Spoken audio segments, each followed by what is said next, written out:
have to be willing to sacrifice a lot in those early days to make these dreams come true. So you have to be willing to live like other people are not. Yep. Early on, and then you get to reap the rewards later. Yeah. So I'll tell you, from the moment I stepped into the winery in Nova Scotia and had my epiphany, it was 4,083 days until I opened the doors of LaBelle Winery in Amherst, New Hampshire. And that's what, about 11 years? It's 12 and a quarter. Something like that? Yeah. Yeah. That's a long time That's to a dream long about time. it, plan about it, get the business plan together, learn how to make wine, I had a little nascent business started in the barn in the back of my house. Yep. Got some experience under me, got a few customers, Yep. but it wasn't until we opened in that big facility, that the state-of-the-art facility in Amherst, that it was really off and running. So it was 4,083 days. This episode was with Amy LaBelle of LaBelle Winery. They've got 2 locations in Amherst and Derry. 15 years ago, Amy was an attorney in Boston with a newfound love of wine and winemaking. That was when her journey began. Here we are now, years later, with 2 event centers that are true wine and dine destinations. Listen to her story of determination and forward thinking. I know you'll enjoy the show. The Mic Drop. Subscribe to success. All right, guys, here we are on another episode of The Mic Drop, powered by Premier Mortgage Lending. We have an incredible guest today. I'm super excited. Amy LaBelle of LaBelle Winery. Great story. You've done quite a bit. Welcome. Thank you so much for having me. I really appreciate it. No, absolutely. So as I was telling you a little bit before we started, the basic premise of the show was from the beginning, connecting community to success, right? And success can mean 1,000 different things, right? It can mean in business and your personal life and everything, right?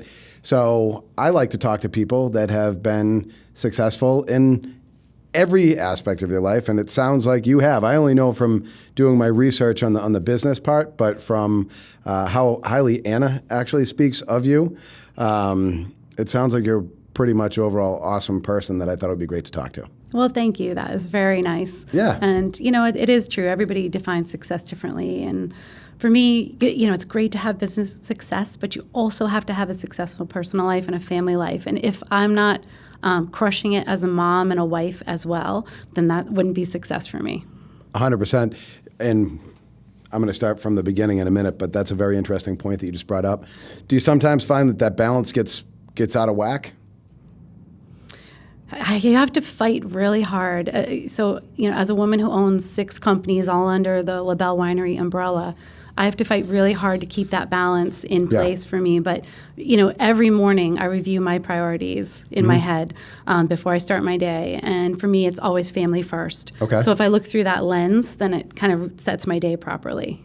I like that. So can you tell me more about the reason I'm asking you that question is I struggle with that sometimes, right? Because I'm always like trying to, for me, and I'm sure other people can kind of relate to this, I'm trying to appease and please many different aspects of my life, whether it's employees here or how I'm trying to grow the business or network with here or even charity stuff, this, that, the other thing, and it becomes a lot. How do you look through that lens and prioritize your family, first and foremost? Yeah, so personally, it's family first. So I've got to be a good wife. I've got to be a good mom. I can't fail at that. Right. There's no option there for me. I have to crush that. So if I can wake up in the morning and set my priorities, that means making sure my family has healthy food, that they have their vitamins, that they're drinking their water properly. And so for us, that also means I always plan my meals. So on Sunday, for example, I have a really busy week coming up always, right, because we're very busy people. But if I can just take an hour or 2 on Sundays to meal prep for the week, then I know my family's going to eat healthy all week. So to me, that health piece is really, really important. Yeah. That my kids are eating all the vegetables, getting their nutrition properly. And then I know that on Thursday morning, by the time Thursday rolls around, the week is starting to unravel a little bit, and you're like, oh my gosh. But at least I know Thursday I've got some good stuff in the fridge ready to go. Then I know what I'm having. I know the kids can come home to a really healthy meal, and I can run in from a long day at work and not be like with my hair on fire, like, oh, what are we going to eat? And then I default to something unhealthy because it's quicker. I don't want to do that. So for me, the food, the vitamins, the water for my family, making sure everybody's healthy and ready to go for a solid week, that's a priority. So I do that first. Okay. To start my week out. Then I focus on the business stuff. That may sound backward to people who are No, I so think driven. I think it sounds awesome, and that's why I'm like intently listening to you about that, because that's an area where like I tend to struggle sometimes, and my wife and I can kind of struggle in that together, We do focus on our vitamins. We have our vitamins. That's good. You got to take your supplements. Take your vitamin D. Vitamins are there. Yep, we do it all. Good. Us too. So that's good. But sometimes, like with the meal prep and all that, I mean, that is critically important for the kids, for ourselves, for everyone. And it's like huge. I'll do it 1 week and then not for 2. If I can just spend like an hour or two on that's all you Sunday, need. make a big salad, make one big giant soup, cut up a bunch of veggie prep, get some rice done, do a bean dip, then I know I'm like, okay, I've got the bases, Yeah. and I'm good. I like Marinate it. something. I like I it. don't know. I mean, no, Makes my weeks better. I think that's a great place for us to even start the conversation, because that is the priority, right? Like some people, I know sometimes in the past I've found myself almost like saying, "Oh, I'm doing all this for my family, doing all this for my family." But my family's fine now. You know what I mean? Am I? Are you? Am I? You know what I mean? Sometimes Yeah. I like go sideways. And I'm like, no, I just get wrapped up in it. And I think sometimes that can happen when you're trying to grow a business. So Yeah. I think it's pretty awesome that even with how far you've gotten, you're still focused on that. Thing is, you're going to get your business stuff done. Yep. You know you are Yep. because of who you are. Yep. And I know I'm going to get my business stuff done. I won't let that fail. Even if I have to stay up till 1 a.m, I'm Right. getting that stuff done. Right. So if I can prioritize the family stuff first, then I can, get that off the plate. All right, that's what we need to do. Everybody, prioritize your family, make Absolutely. soup, bean dip, and focus on your water, right? That's right. Well, but then, it translates. true, though. It translates into my vision at work too. In that, I've got 230 employees, and I treat them like my LaBelle family, right? So at work, our filters are LaBelle family, team members first, then customers, the customer experience, then profit. Yeah, that's the way to do it. And That's it the way to do works. it. And if you go in that order, the profit's just going to come anyway. Exactly. You know what I mean? That's just going to happen. You That's take care gonna of be your a team, you byproduct. take care of customers, profit's coming. Yeah, that's just going to be a byproduct. Yeah. All right, let's take it back. So, Okay. where'd you grow up, Amy? Where are you from? How'd you get into this business? I grew up in Chicopee, Massachusetts. Okay, all the way out west, right? All the way in Western Mass. It's Yeah. kind of adjacent to Springfield for anybody who doesn't know where it is. Yeah. When you drive into Chicopee, you pass the sign that says home of the world's largest kielbasa. That's our claim to fame. Okay, all right. Because we're a Chicopee traditionally, was always like half Polish and half French people. I think the demographics are changing now, but a lot of Polish people in Chicopee. Isn't it interesting how, back, whenever it was 100 years ago. 100. When people were immigrating here, like everybody would go to one small community. Yeah. It's kind of cool. They call their family and friends, and that's where they ended up. Yeah, it's kind of cool. And total side note, it just made me think about it when you said Polish. I was listening to another podcast, and somebody was talking about out in Texas how there's a lot of barbecue, right? Yeah. And it started when a lot of the Germans and Polish went out there and started smoking sausage, and that evolved into barbecue food in the Southwest. That's cool. Yeah. So total side note, not relevant Love to it. anything. I love cooking, but, so made me I'm think good. about it. All right. So you grew up in Chicopee, right? What brought you here? What was your upbringing all about? So I grew up a dance major, actually. Okay. I thought I would be performing on Broadway or something. Wow. I ended up in college with an injury that kind of sidetracked that for some time. And that's a long story. So I actually just started really focusing on my studies. And I started getting, I always got good grades, but I started getting really good grades when I had more time to focus on it. And so I said, well, what am I going to do with this? I'm going to go to law school. So I actually went to law school, got my law degree, and I practiced law for about 16 years. Wow. In Boston and in New Hampshire. So I don't know where that brings me, but I lived in Boston for 7 years. I practiced there after law school at a large law firm. Didn't want to stay doing that. I didn't want to make partner at that law firm. So I ended up going in-house to Fidelity Investments. I was I worked on the legal team at Fidelity, about 100 lawyers in-house. It was a lot of fun. I did that for 12 years. So I was at the firm for 6-7 years, at Fidelity for almost 12, but during that whole time at Fidelity, I was working on the winery project in the background. And that was my side hustle. Just kind of on the side. What at home? Did you have property? Yeah, so it's really weird. When I first started working at Fidelity, that was in the summer of 2001. Okay. I had a pre-planned vacation that summer up to Nova Scotia, Canada. And I went up to Nova Scotia, brought my little car with me on the ferry boat, drove all the way up the East Coast, all the way down the West Coast. Really beautiful place if you've never been to Nova Scotia. It's worth the visit. But while I was there, I had some time, and I came across a sign on the side of the road. It was this hand-painted sign that said, winery this way. Had like an arrow, painted on it.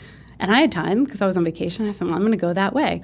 So I went down there, walked into this tiny, it wasn't much bigger than this room. It was a very small winery, but they were making blueberry wine that day. And the people and the way it smelled and the way it tasted.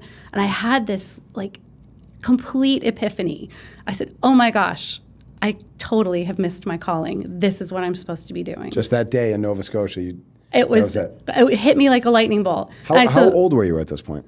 That summer, that was 2001. So I was 30 years old. I'd been practicing law about 6 years at that point. And because I got out of law school at the age of 24, and I went running. I was quick through school. Yeah. So I was 30 years old, and I said, I missed my calling. This is what I've got to do. Of course, I had $103,000 left of student loan debt from law school. So it wasn't like I was going to walk away from my really awesome job in Boston.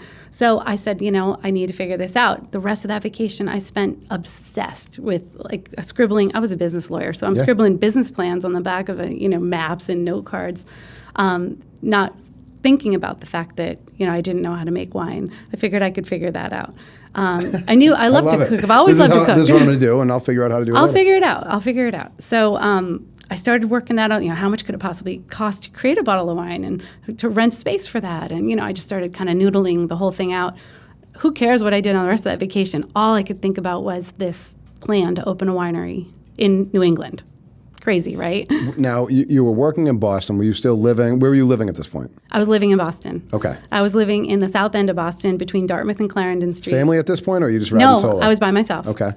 So I was, dating, trying to figure my life out. I was a single girl living in the city. I was having a ball. But this dream hit me hard. And so when I got home from that vacation, I walked over to Borders Bookstore, which was still open then. It's not open anymore. And I bought all the books. I think they had 3 books on winemaking, home winemaking. And I said, well, I got to figure this out. I got to make wine.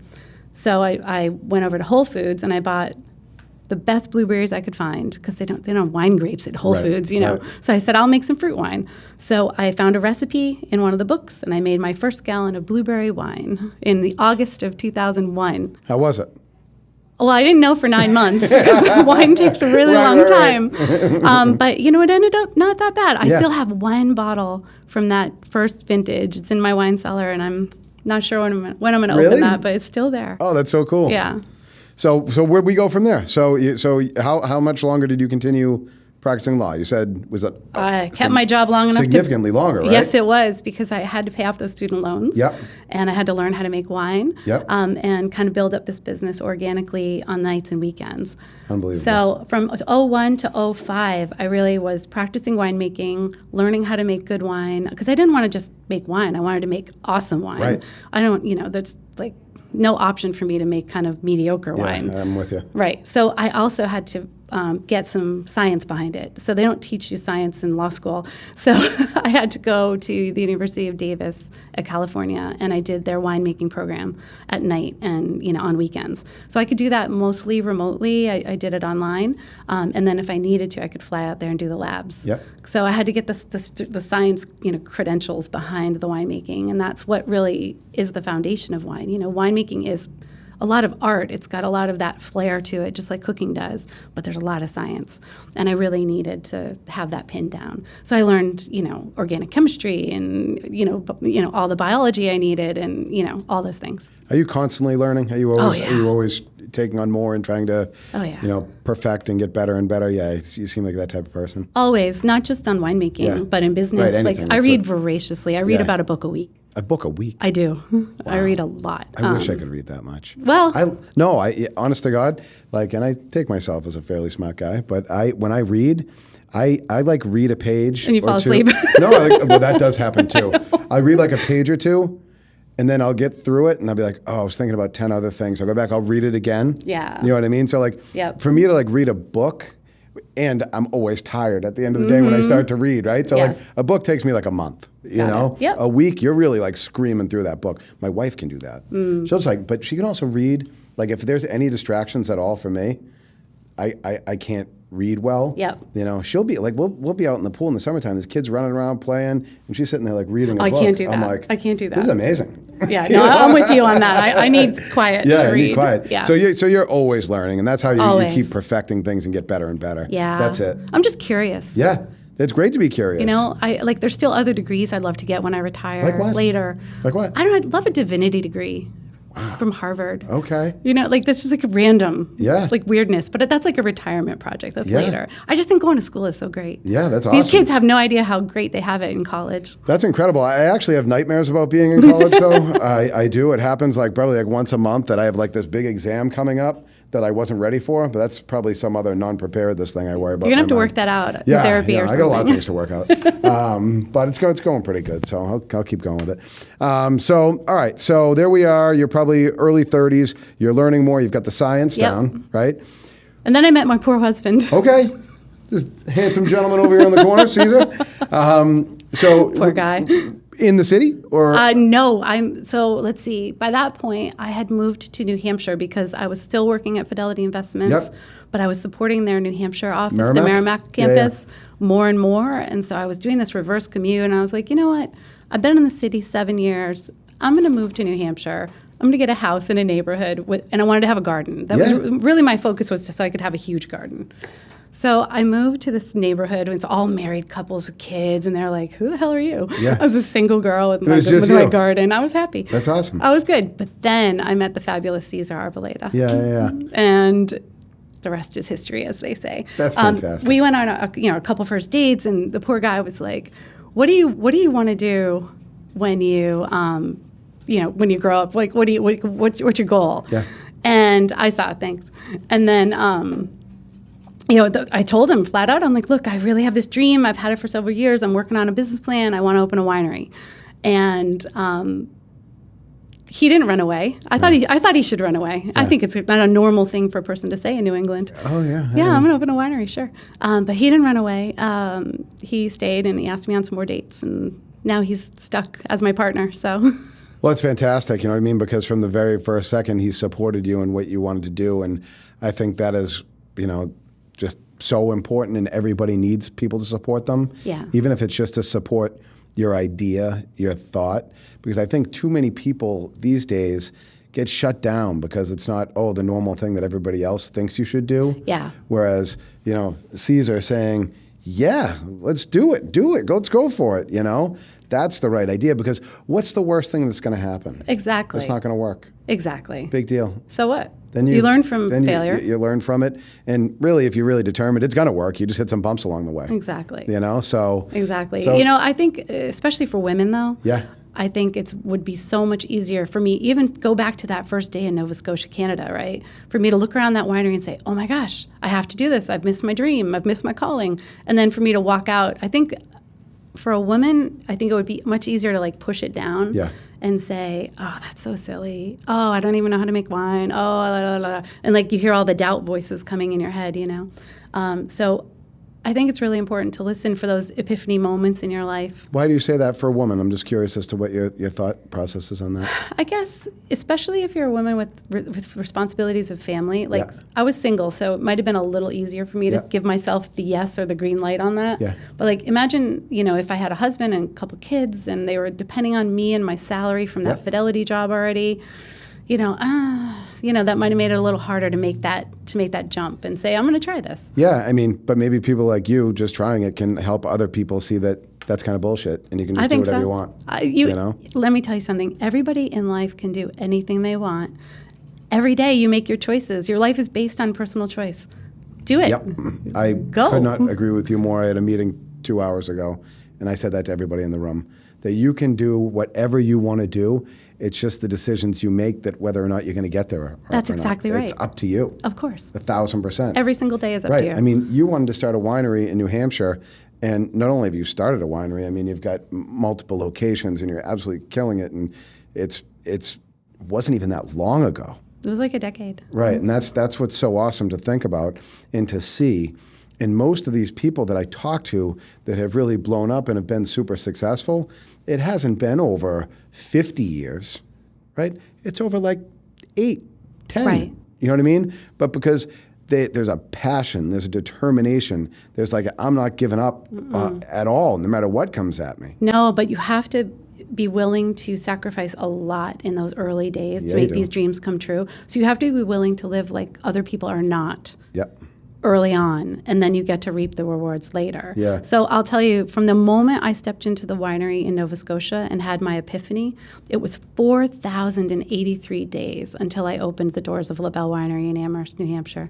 And that's what, about 11 years? It's 12 and a quarter. Something like that? Yeah.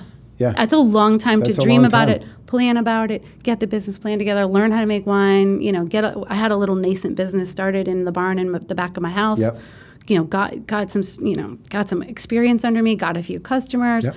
but it wasn't until we opened in that big facility, that the state-of-the-art facility in Amherst, that it was really off and running. So it was 4,083 days. So when you opened the facility that's there now, was that the opening of it all? No. So if you'd have to go back to about, 2005, I made my first commercial batch of wine out at Allison's Orchard in Walpole, New Hampshire. So you've got to find ways to make this happen, right? I found through a mutual friend a partnership with the folks that own Allison's, because they really wanted to have a winery on site at that apple orchard, a huge apple orchard, gorgeous, overlooking the Connecticut River Valley, really beautiful place. They wanted a winery on site, but they didn't know how to make wine. But I did, and I didn't have anywhere to do it. And I just needed to practice, So that first year I got into Allison's, and I made 400 gallons of wine. Oh, wow. And I remember the night before, with my textbooks at home, like reading, trying to make a plan, because up until that time, the biggest batch I'd made was 5 gallons. I was like, okay. 5 to 400 is a big difference. It's a really big difference. And it was a lot of money back then for me. Yeah. I was investing, I think it was $2,000 or $3,000. Yeah. Which is startup money. Yeah. I started this thing with a few $1,000s. Yeah. And so it was a lot of money. There was a lot riding on it. I was really nervous about the quality. I wanted to make really good wine. So I was, studying my textbooks on the couch the night before. And I remember Cesar called me, because we were dating at the time, and he said, are you all set? You know what you're doing? And I'm like, nope. No, but I'm doing it. Going anyway. That's awesome. So at this point, you guys aren't living together, you're just dating, correct? Right? Yeah. So you have no children, and you're still able to just be focused on this. Yep. Are you still working my day job? All right, still at Fidelity. Yeah. Doing this at night. You're making 400 gallons of wine. Correct. Okay. So we How'd made that 400 go? gallons. It went great, but I didn't know it for about 6 months, because wine takes time, right? Yeah. So in the spring of '06, I remember the day when I went to check that wine and make some decisions, because I was at a tipping point. Like I had to either really go the distance with it, or I had to say, this is too hard, this is silly, you need to focus on your career and stop this. So I went and tasted the wine, and it was good. And a gentleman came by who later became one of my wholesale customers, a gentleman who I consider to have a really good palate. He tasted it too. And he was like, you've got something here. This is, and it was only apple wine. I mean, it was apple wine. It wasn't, fancy anything. But it wasn't bad for my little wine I made in this barn in Walpole, New Hampshire. So I said, all right, I'm going. And then like all the blocks fell into place. I had to figure out labels. I had to figure out bottles. I had to figure out how to get the stuff in the bottle, because I didn't have all the equipment yet. Right. So, so it was all manual, right? All at that manual, point. all manual. Yeah. So we were just figuring it out piece by piece by piece. But I remember that day deciding consciously to move forward with this project. And, I still get chills thinking about it. So that batch of wine made you go all in on this? All in. So I had 3 different flavors of apple wine. They were all yummy, and I said, let's get these in the bottle and sell them. And we sold out the following fall, the fall of '06. Yep. Sold out in a couple months. Those were gone. Where were you selling them at that point? Right at the farm stand at Allison's. Right at that farm stand, Yep. okay. And just a couple of wholesale clients here and there who would take them in. And then, so then I made the following fall, I made 800 gallons. Yep. and I just continued to double production year over year. Still out there, or did you have your facility? I stayed at Allison's 2 years. Okay. And then Cesar and I did get married. That crazy guy married me. And then we built a house with a barn behind it so that I could I couldn't continue to commute to Walpole and keep my day job. And we got pregnant right away. And so we had a baby, like by the time we'd been married 11 months. Nice. Right. So there was like too many moving parts with the day job and the new baby. And we said, this is it. We have to move it home. So we built a barn at our home and we managed production there and managed our growth there for about 5 years. Unbelievable. Yeah. And then Cesar awesomely left his day job That's what I was before going I to did. ask you. Was Cesar, was he working his full-time Yes. job Yes. all the way through this? He was working his full-time job until 2007. Okay. And then we said, something's got to give. Yeah. Because we were starting to build wholesale clients and the production was getting more onerous. So, we'd put the baby down for the night and we'd go down to the barn and we'd work until whenever we had to get something bottled or something processed or filtered or whatever. And that was becoming harder and harder and harder, especially since I had such a bad sleeper. He never slept, that baby. And so we'd have the baby monitor and we'd hear him start crying and we'd be like, oh my gosh. And we'd be in the middle of bottling and oh my gosh. But what's amazing is that none of that ever stopped you, though. No. You know what I mean? Not I having felt a so brand strongly. new baby, not building a new house, not having your jobs, both your full-time jobs, not commutes, not driving to Walpole. Nothing ever made you say, you know what, this is too much, you know? And that's because you knew. Did you just know all along since that day in Nova Scotia that this was it? I knew it. I believed in it so strongly. And more than that, I had such a clear vision of what I wanted to bring to my community. Yeah.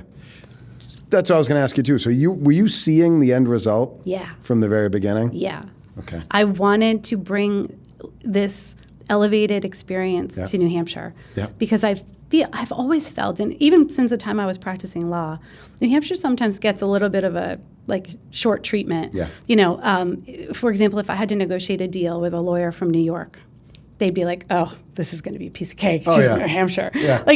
No. Yeah, no. You don't know where I've been. You don't know where I've learned. You don't know who you're dealing with here. But it's like that little bit of New Hampshire. You know what I mean? Yeah, I know New exactly Hampshire just what you gets mean. a little Yeah.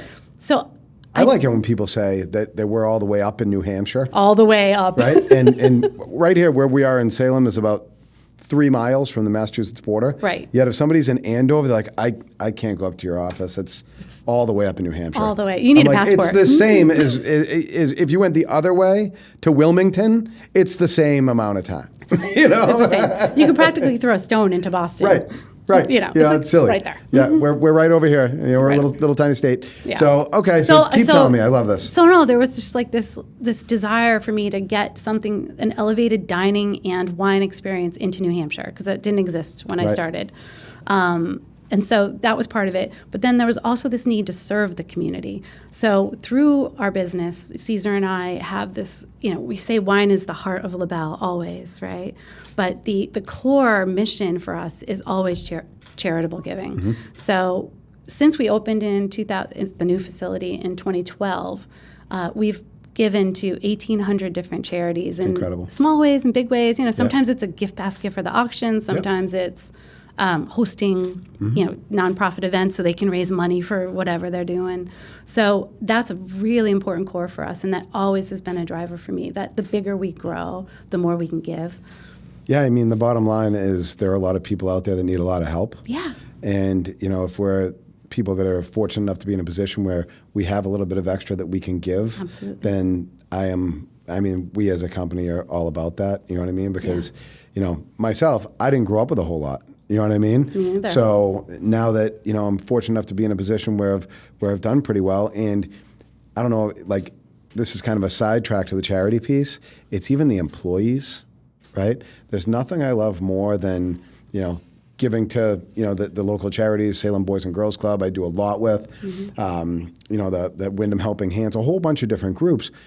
But if I can help these young people here, earn a good solid living, help them buy houses, watch them get married, watch them have babies, that's incredible. Yeah. I actually married someone at your winery a couple weeks ago. Are you JP? I am now.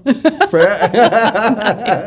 that. Yeah. Nice. It was for that one. She asked me to about a year and a half ago, and I'm like, yeah, I'm in. That's awesome. Yeah. So that's really cool. Yeah, so that's pretty no, cool. it's so rewarding. You're Yeah. right. We love one of our managers, our young managers, bought an investment property over the weekend, and Cesar and I were just saying, we were just talking about this, how awesome it is that we've created a company that allows them to do that. Totally. It's awesome. Totally. And, probably much like Cesar supported you from the very beginning, right? Yep. And gave you that push. Now you and Cesar and my wife, and myself and my wife, Nicole, we can do that with all these other people. Yeah. You know what I mean? Yep. Which is great. Absolutely. It's like, go for it. Keep pushing. Be the best. Yeah. If you be the best, you'll excel and grow. Buy that house. Go, you know what I mean? Take a little bit of risk in life. Look at the risk that you've taken to get where you are. It's worth it. It's incredible. It's incredible. So I don't know where we went sideways there, but what I do want to get to is how. Oh, so you were talking about the elevated wine experience you wanted to bring with charity, kind of at the core of all that. Yeah. When you opened the winery over there in Amherst, at first, was it what it is now or no? The winery in the barn behind our home was not. I mean, that was just. So that was just, but that was just a production. winery. That was a winery. We were doing production there Yep. and bottling there, and we would host a once a month open house, which had to be really limited because it was in a residential neighborhood. Yep. It was just kind of like special guests. So we do 150 people across an afternoon, Yep. and those were always sold out. We'd book those in advance, so we knew who was coming once a month. That was crazy, and then. That, of course, transitioned into the winery that you all know today in Right. Amherst. And when we opened there, it was a very small restaurant. So the restaurant wasn't as robust as it is now. Right. Originally, it only had 8 items on the menu, just little things that would complement your wine tastings, nothing too crazy, but customers kept wanting more and more and more. So we kept kind of growing it, Right. and that got to be a regular real old restaurant. Right? Now, were you only selling the wine at the winery then? No. Or were you selling it through distributors as well? We don't sell through distributors Or ever, whatever but the we term is. we're allowed to self-distribute as Okay. a winery in New Hampshire, which is really nice because distributors take, and I love our distributors, Right. but they do take 45% off the Oh, top. okay. And that's tough for a small local winery, Absolutely. right? So we've always self-distributed. So I have a whole entire department that's dedicated to serving the 300 stores around the state that we service. Wow, 300 stores, that's a lot. Yep, it will include 72 of the state liquor stores, Yep. and then the rest are Hannaford's and all Yep. the big grocery stores and mom and pops. And a lot of the small stores. I see your wine in a lot of like the small butcher stores and local markets and things like that. Yeah. And that's what I love. You know what I mean? I love when you see a local product in a local store. Yeah. It's like, that's it. You know what It's I mean? cool. That's what people can do. That's what this great country allows us to do. Yeah. You know what I mean? Go from not having, I don't even say, not having like that, but like being nothing. Your winery was nothing. Nothing. 15 It was years ago. nothing. And now you're in how many stores? What do you say? 300 or and so. something stores? Something like that. And people see your name every time they walk in and think of you and the great experience they had at your place. I hope so. They do. Yep. They do. It's fantastic. The other thing we always think about is all of the families we've started because of all the weddings. Yeah. So we think of all the LaBelle babies out Yeah. there. I didn't even think of that. It's fun. And now, when did you start with the doing the weddings? Right away. So that was right away. That was always part Was of the that part of plan. your vision too? Mm-hmm, absolutely. We love, and we just, I Yeah. couldn't wait to host weddings. It's beautiful. Thank And your you. place is absolutely beautiful. Thank you. It's actually one of the most beautiful wedding venues I've ever been in. I'm not just saying that 'cause you're sitting in front of me. Thank you. I like that it doesn't seat 5,000 people. It's not like one of those ballrooms you go in and it's like you don't see anybody. It's like they're right here. It's intimate but big enough. Thank you. You know, how many people do you seat in there? In the Amherst Ballroom, Yeah, in we Amherst. can do 220. Yeah, I was going to say a couple That's the hundred. max. Which is great though. Yep. You know? Our dairy ballroom's bigger. Yes. That I can do closer to 300 there, Yeah. 320. Yeah. Yeah. Let's talk about that, right? So Amherst is doing very well, right? It's taking off. Let's go back to 2019. Yeah, let's go Amherst there. was doing amazing. Yeah. Oh, before all this? Before all Craziness? this craziness.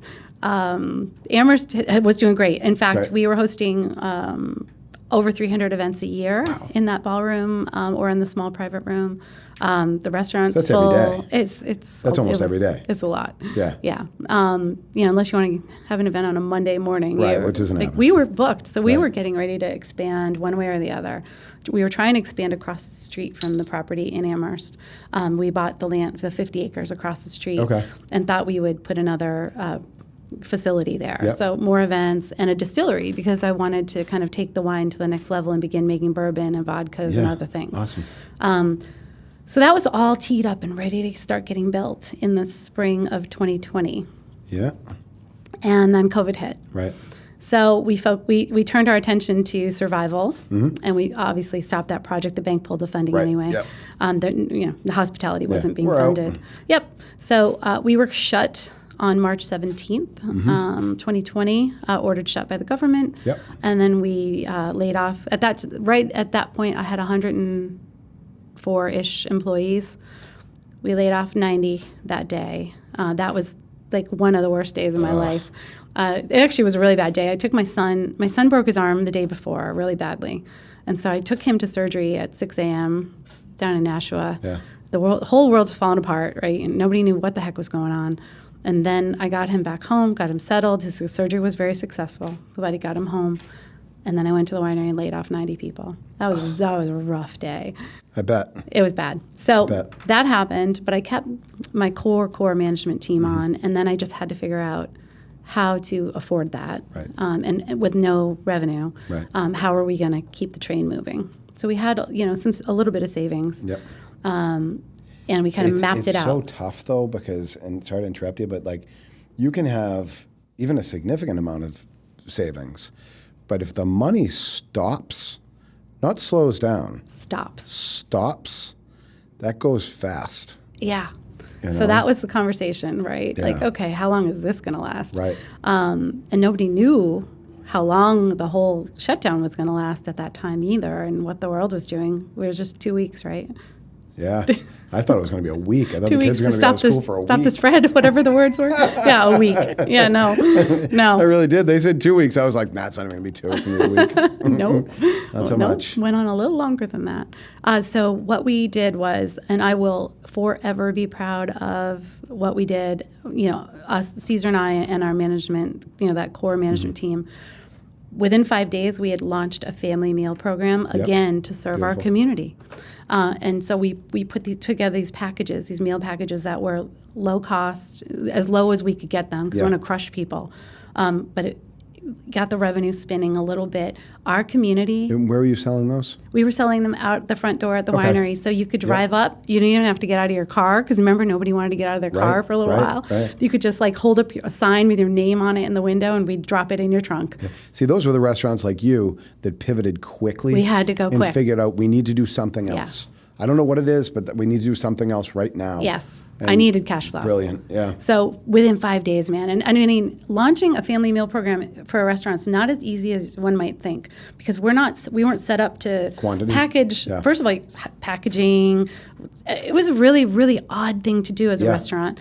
So to do, to bang out 208 chicken parmesans over linguine with soup and salad and rolls and dessert, it was a really odd thing for us Yeah, to I figure bet. out. Yeah. We figured it out as long as we could find the packaging, which was tricky because all the supplies were weird. Anyway, bottom line, end of the day, we were able to start bringing in about 8% of our usual revenue. 8%. That's not much. No, not 80. No, 8. that's not much. Single digit, but Yeah. it was enough. Yep. It was enough to keep the lights on, and it was enough for me to keep my employee, the team that I had paid. So I didn't have to lay them off or give them a haircut. I didn't that was also being floated around. Yeah. Like we could reduce everybody's salary. No. No. We're still doing the same Nope. work. No. They still have to Yep. feed their families. No. And I didn't want to take health care away from the people that we laid off. So we Right. continued to pay their health care. So I just had to cover all those things. And then my awesome bank, we bank with Enterprise. Yeah, we do too. They're awesome people. they're great. They called me and said, "Hey, would you like to pause your mortgage?" Yeah. Yes, I would. Why, yes, I That would would. be great. Thanks. And that was an amazing partnership. Of course, they don't want to own a winery at the Yeah. end of the day, Right. but it was really very gracious of them to give me that leeway. And, eventually when we got caught up in the fall, we got them back on track and paid, got Right. caught up. But they just gave me that little bit of grace. And I was very grateful for the people that were able to give me those bits of grace. There were some partners we had that didn't give grace. And I remember that. Right. They're no longer partners. Nope. No, but it's true. I mean, that was one area where, not everybody, but some people shined throughout that. You know what I Yeah. mean? Just Yeah. Yeah. doing the right thing, like you keeping on as many people as you could, not cutting healthcare, enterprise stepping in. I know a lot of other banks in the area that stepped in and helped Yeah. out local businesses too, because nobody wants to see anybody completely shut down and go out of business. No. That's terrible. There's been way too many businesses that happened to. I mean, I don't even know. The time over the last couple of years is so screwed up. But at one point, my wife and I were in Boston for something, and I was like blown away. I was walking down the street, and I was blown away by the amount of restaurants and local establishments that had been there as long as I can remember. Yeah. They were closed. Not temporarily, gone. Yeah. You know? And it was devastating to see. So it's nice when folks help out like that, just like you were helping out, and just that's the way it should be.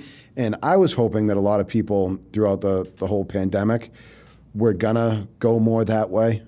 And it seemed like people were for a bit. And then Well, it's almost going back to 9/11. It's kind of Yeah. like what happened there too. Remember, right Same after thing. 9/11, everybody was so Everybody wonderful was so to everybody. kind, yeah. Yes, and then it kind of went back to then normal. they forget. Then Yeah. they forget, you know? Yeah. I think we need a new normal. We you know what I mean? We do. need a new normal. I'll All tell you what, all though. the fighting and people not being nice to one another, and it's just so unfortunate. And most of the time, there's no need for it. No, There's no need for it. It doesn't even accomplish anything. just let everybody do them. You do you. It's all And good. that should be fine. all good. You know? Everybody, Personal responsibility. That's all there is. Absolutely. And you can have differing opinions with people. You don't have to have the same opinion. Right. But you can be respectful of their opinion and keep yours, and just treat people right. I think we need a little bit more people just doing the right thing. I agree. Not because somebody's watching or not because it's on Facebook or Instagram, but because it's the right thing to do. Yes. You know? And to do that, we need people who are willing to do research and understand issues, not just Yep. repeat what they're seeing on Facebook. So many people do that. I know. So you really need to be willing to put in the time and the effort. If you're going to argue on a topic, understand it. Or don't say anything. Like sometimes people talk about something that I don't know the details of, and I will just say, I can't speak to that. I don't know everything about that subject. And that's so okay. Why am I going to argue a point about that? Right. But Right. kindness is what we need. But that's what we got from our community during Yeah. the COVID pandemic, because it felt to us like every single person that we'd ever helped through our charitable program was posting on their Facebook page, hey, LaBelle Winery needs you to go get a family meal. And we have to come out and support LaBelle Winery. They're there. Every single time you call them for a gift basket donation, they give you one. So now's your turn. You go Right. support them. And holy moly, they came out in droves. Did they? It was really a beautiful thing. That's so, awesome. Yeah, so that got us through to the summer, and we started to recover. And then I know you had asked me originally about dairy, and we're off Yeah. on a tangent, but No, I like that's it. how dairy came into Yeah. play, because the summer of 2020, we were getting back on our feet. Things were starting to roll. We had weddings coming back. The restaurant was coming back. The restaurant actually was like gangbusters, because we Yeah. created an entire outdoor restaurant in our parking lot that was like crazy town. People it was, love that. They loved it. They love being They loved outside. it so much we did it again this year. Yeah. Because it What's was funny fun. about that is we used to look. I remember my wife and I used to look for where we could go and sit outside. We're Yeah. like, where's there somewhere outside we can grab something to eat? And then it became everywhere. Yes. And I'm like, I love going outside Yeah. everywhere. Yeah. So the places that have kept it, I think, have done really well. Plus, we Yeah. probably added X amount more seats. We did, and for us, I mean, we're so lucky and grateful to be positioned, surrounded by vineyards, Yeah. right? So our tent didn't end up just being a tent in the middle of a parking lot. It was nestled into the corner of a vineyard. It was like you had beautiful views, beautiful. and it really worked very well. So our cash flow was coming back. We were starting to recover. And I got a call from the family that owns Brookstone. And we had looked at Brookstone a couple of years back because they wanted us to buy it in 2018. And the deal didn't work out then. Their dad who had built that property, Yep. was still alive then. And he said, no, we're not ready. I don't want to sell it yet. I'm not ready. Their dad passed in 2020. And so the kids inherited the Brookstone Event Center, and they really did not want to run it. So they called us and said, look, we know you'll carry our dad's vision forward. Come take a look. This was the end of July 2020. And I was like, listen, we are just coming out of COVID. Right. I do not want to do this. Thanks, but no thanks. Yeah. And then I, hang up the phone, and I'm mad because I really love to grow my business. And I was like kicking the can down the curb. I'm like, geez, I really, really want to go look at that place again. And it's a beautiful place. Yeah, it is.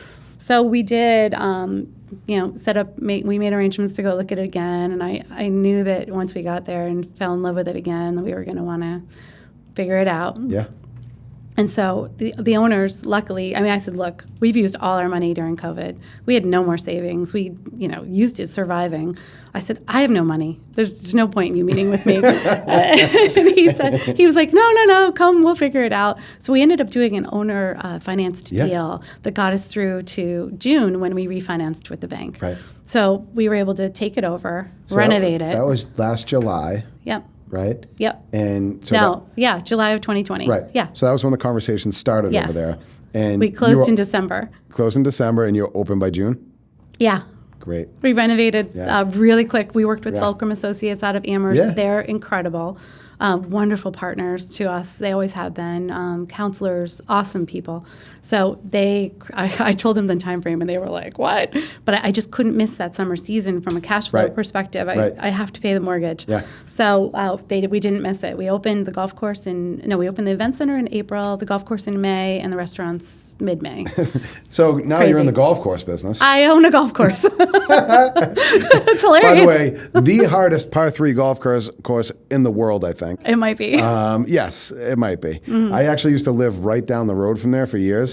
So if I had like a free hour, I'd go over and I'd just play. Yeah. And I used to be so frustrated on that little golf course. I'd be like, it's filled with water, but then I kept practicing. I'm like, this is perfect for you to really nail down your short game. Exactly. Do you golf? I do. Nice. And my oldest son is becoming quite a good golfer, and so he loves it. And I'm thinking, my gosh, if you're going to crush this course, Yeah. like if you're going to get really good, you're going to be able to play anywhere. Absolutely. So it's great practice on the short game. Yeah. Love And it's it. funny because it is short, but every single hole is challenging. Yeah. You need to be like dead on. Yeah. So you're in the golf course business now. You've got the facility over there. Yep. How was this summer as far as weddings, functions? It was great. Awesome? It was Lights out? great. Yeah, it was great. We had 40 weddings on property this year, and for the short notice, that was pretty good. That's really good. Our goal there is 80, so that'll be our It's usually 2020 goal. probably, about a year for the weddings? Year or two. Right. So yeah. for it to get 40 right off the bat, that's pretty great. Yeah. So, some of those were COVID brides that had their postponements. Yeah. So that worked out. But, I've got to grow that business and get people aware of the fact that we're in Derry now Yeah. and that we offer these great ballroom services. So so that'll happen. Yeah. It'll just take a year or two. And how's the restaurant been doing? Restaurant's been crushing it. Yeah. That restaurant is beautiful. Have you been? I haven't been yet. You got to go. Yeah, we will. So that restaurant is named Americus. Okay. It's our tribute to the American dream because this is the greatest country on Unbelievable. earth. I love America. Of course. Yeah. Like, where else can you do Yeah, this? nowhere. It's the greatest place. Absolutely And, nowhere. my husband is an immigrant. He came here when he Awesome. was Love it. 7, 8 years Love old. Yeah. So, Cesar named the restaurant. And Yeah. it's how we both just feel about Yeah. living in this great country and the opportunities that are provided to I us could here. cry. I know, seriously, I right? really could. So, we both come from nothing. Yeah. And look at what we've been able to do. Isn't it amazing? It's amazing. And it's all hard work, determination, perseverance, patience. Yeah. A lot of people talk to me about patience, right?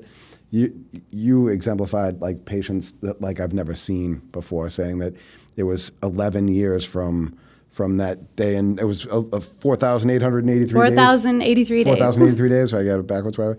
From Nova Scotia to the opening of LaBelle in Amherst. Yep. Yeah, that's pretty patient.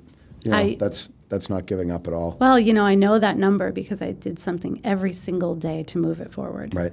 And that's what you need to do. That's what you just break it down into tiny little goals. Yep. Set a goal, have a target, and just go after it. Even if it's small, just keep moving forward. That's true of everything. That's true of Totally. your health. It's true of your fitness goals. It's true of Yep. whatever your goal is. Just break it down into Yep. little tiny bite-sized pieces. Yeah, and what I've found too is even if you fall off track a little bit, it's a matter of getting back on track. Yeah. You know what I mean? Because it's like I have a constant battle with like not having an extra 20 pounds, right? But I'll fall off. I'm like, all right, I got to get back to going to the gym every day. Yes. Not every day, because then that's not realistic for me. 3-4 days a week, That's right. eating well. What can you achieve? And you always have to get back on track. When you fall off, doesn't mean you failed. No. It's a matter of you had a little detour and you keep Adjust going. your sails. One question I had too. You said 6 businesses. What are the 6 businesses? Like what? How does it break down? So there's the property companies that own the real estate. Okay. And then there's the operational companies that own the restaurants and Yep. the golf Yep. or the tasting room and the event side. Yep. And then there's the manufacturing company that makes the wine. Okay. And then so that's 5. Yep. And then there's the winemaker's kitchen, which is my culinary line of products that usually include wine as a main ingredient or are meant to be used, make the home cook's life easier. Tell me about that. I don't even know about Winemaker's that. Kitchen is awesome. Yeah, what's that all about? And that's also the name that I put my television show stuff under. So, we do some work with PBS. Yep. Doing cooking shows, that kind of thing, and we've got a couple of other things in the works there, which I can't tell you about yet, but I'm excited. Okay. So maybe We'll have you back again. You can tell us next time. Sounds good. Hopefully by then there'll be a show on national TV called The Winemaker's Kitchen. Oh my God, that would be unbelievable. We'll see how it goes. But under that line, I create products. It's really the things I use at home to make my life easier with my kids. Going back to our very first part of the conversation, which is this meal prep. So we make wine jams and jellies with wine as a main ingredient. I make all the spice blends I use at home. So, for example, I cook a lot of Mexican food at home, right? Or Latino food. Yeah. My husband's from Colombia. Yeah. We love Latin American flavors. But I don't want to get out 18 spices every time I want to make tacos. Yep. Because I don't like to use the packets because I don't know what chemicals Yeah. are in them. So I want to use fresh stuff, right? But, I just need that shortcut of having the mix already done. So for me at home, I make a huge mason jar full of this taco blend like once a month or so. Yeah. Then I just have it, and it just cuts off, 10 minutes of my cooking time.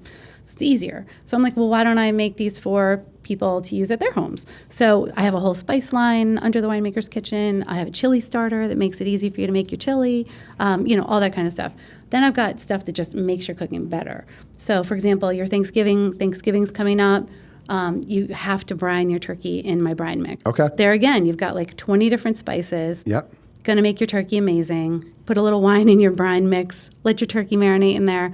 It's going to just crush it. It's going to make your food better. That's what I'm going to do. It's So you a done deal. buy the Winemaker's Kitchen jar of brine, you're good to go. So Where do we buy it? You can buy it in any of my locations. Okay. At the locations, do you have like an online store? I do. Okay. All right. LaBelleWinery.com. What else was I going to say? Oh, yes. So even the things that you're talking about here with the spices and how that business formed, it was from you being efficient so you could get everything done. Right. Right? Yes. Which is so smart, If you want to be able to do a lot, you have to take less time to do some of those things. True. True. And that's how you accomplish big things. And it's always with keeping my health goals in mind for me and my family, right? So I don't want to feed them salad dressings with chemicals in them. Yeah. So I always make fresh salad dressing at home. And now who's got time to make fresh salad dressing at home I'll make a batch of it on Sunday and we're good to go for the week. But now you can come and buy a bottle of fresh salad dressing from LaBelle from the Winemaker's Kitchen, and it's got 6 ingredients in it that you can pronounce, and you're feeding your family healthy stuff.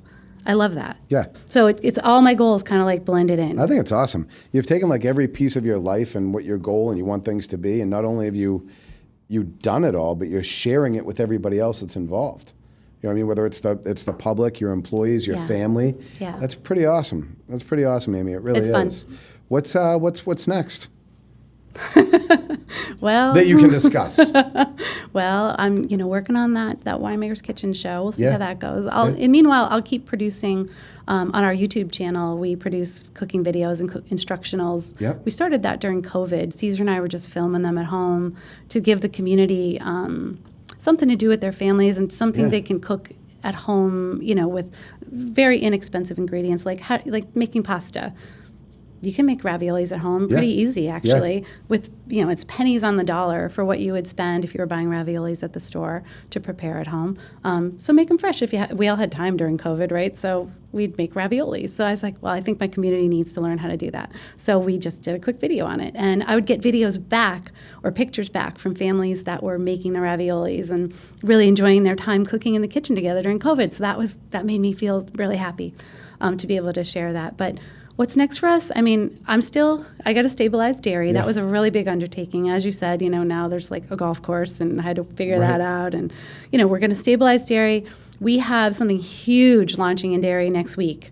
So the very next thing that's coming up is, it is public now, so I can tell you about it. It's called LaBelle Lights. Okay. So we decided we wanted to serve the local community with something called LaBelle Lights. We took over the back loop of the golf course, and we are installing an enormous Christmas lights display. Oh, it's a winter walking path. Yeah. It's amazing. The golf cart? Yes. So walking That's the gonna cart be path, awesome. which is paved, so Yeah, we'll be yeah. able to maintain it really easy. It's going to be up November 18th through February. And so it'll be holidays through the holidays, and then it'll transform to a fire and ice theme in January. Awesome. And in February, it'll be all about love for Valentine's Day. So excited to bring this to the community. And it's not rinky-dink. Yeah. It's a lot of life. So is it the whole cart path? The whole cart path. That's going to be unbelievable. It's going to be mental. So, and every it's gonna single look awesome from the road, it's too. going to look great.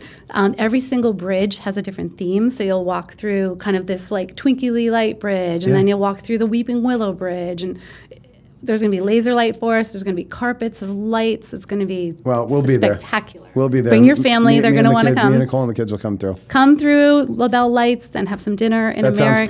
perfect. It's going to be That a great sounds night. perfect. Yeah. I love everything about you. Everything you have said, I really do, because everything you do comes from like a very special place, it seems like. It's not about business. I mean, yeah, you've grown your business. That's great.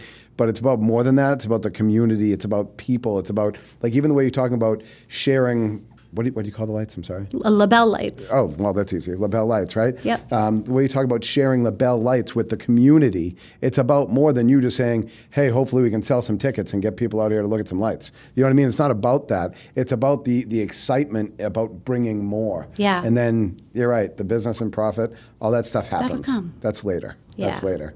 Where can people find you, Amy? We're going to share with the public so they can go on and find you on Instagram, Facebook, your websites, wherever else people look for things. Great, yeah. So you can definitely find us on Instagram and Facebook at LaBelle Winery. Yep. We're at labellewinery.com for all Okay. 3 locations, and all the information about LaBelle Lights is there. Okay. You can find us on our YouTube channel. Subscribe to the YouTube channel. You'll get all the cool videos Yeah. that we do for cooking tutorials. And then if you follow me personally on Instagram at Amy LaBelle Winemaker, Okay. I'm always posting things that I'm making for my family at home. So that's a little different track. It's more like my personal recipes and what I'm working on. You tired? No. Hey, you don't look like you're tired, and that's why I asked that question. No. You do all this stuff, and you look like $1 million bucks, and like you're full of energy. It's great. I love what I do. And I'm it really looks like grateful. you love what you do, and you should be grateful, and I bet you sleep great at night. I do. And everything's good, Thank I'm you so grateful. much for coming on. I knew this would be a great conversation, but in all honesty, it was way better than I thought it was going to be. So thank you so much. I hope everyone enjoys, and I can't wait to see what you're going to do next. Thank you so much for the opportunity to be here. I appreciate it. Thank you. All right. Goodbye. The mic drop. Subscribe to success.